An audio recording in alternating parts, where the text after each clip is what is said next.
नारायणगाव जिल्हा परिषद गटात 2500 बोगस मतदार असल्याचा आरोप रमेश मेत्रे यांनी केला होता।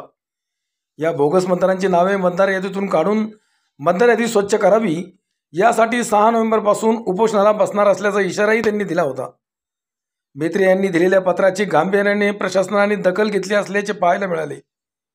प्रशासनाने दखल घेऊन घरोघरी जाऊन बोगस मतदारांचा तपास करून यादीतून नावे काढणार असल्याचं सांगितलं।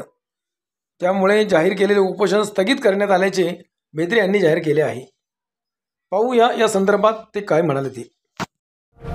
मेत्रे साहेब, तुम्ही उपोषणाचा इशारा दिला होता आणि ती तारीख उद्या संपती, तर त्या संदर्भामध्ये तुम्हाला मंडल अधिकाऱ्यांनी तुम्हाला पत्र दिलेलं आहे, उपोषण स्थगित करा म्हणून, याबाबत काय सांगाल?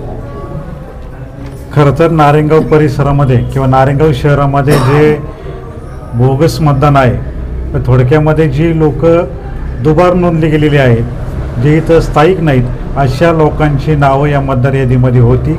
जवळजवळ 2500 नावं या यादीमध्ये आहेत असं मी मंडल अधिकारी यांच्या लक्षात आणून दिलं होतं।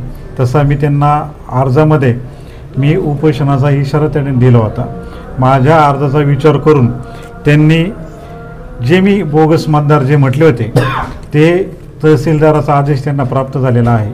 त्या आधारे BLO जे आहेत आपल्या नारायणगाव शहरामधले त्यांना आदेश देऊन 10-11पर्यंत त्यांनी घर टू घर म्हणजे होम टू होम जाऊन त्या ठिकाणी सर्वे करणार आहेत आणि त्यानंतर जे 12 नोव्हेंबरला जी मतदार यादी पब्लिश होणार आहे, तर त्या यादीमध्ये ही जी बोगस नावं आहेत ते वगळण्याचं आश्वासन त्यांनी या ठिकाणी मला लेखी स्वरूपामध्ये या ठिकाणी दिलेलं आहे। तुम्ही काय सहकार्य करणार?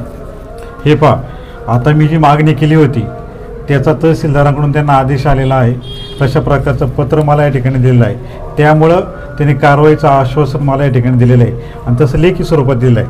त्यामुळं उद्या जे मी उपोषण करणार होतो ते आता याला तात्पुरती मी स्थगिती दिलेली आहे। तरी तुम्ही बोगस मतदार शोधला?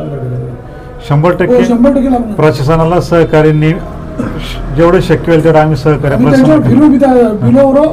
प्रत्येक घर टू घर फिरू। जिथं आता आम्हाला हे नाही, हा इथं नाही, तो तिथं नाही, तुम्ही त्यांना सहकार्य करणार।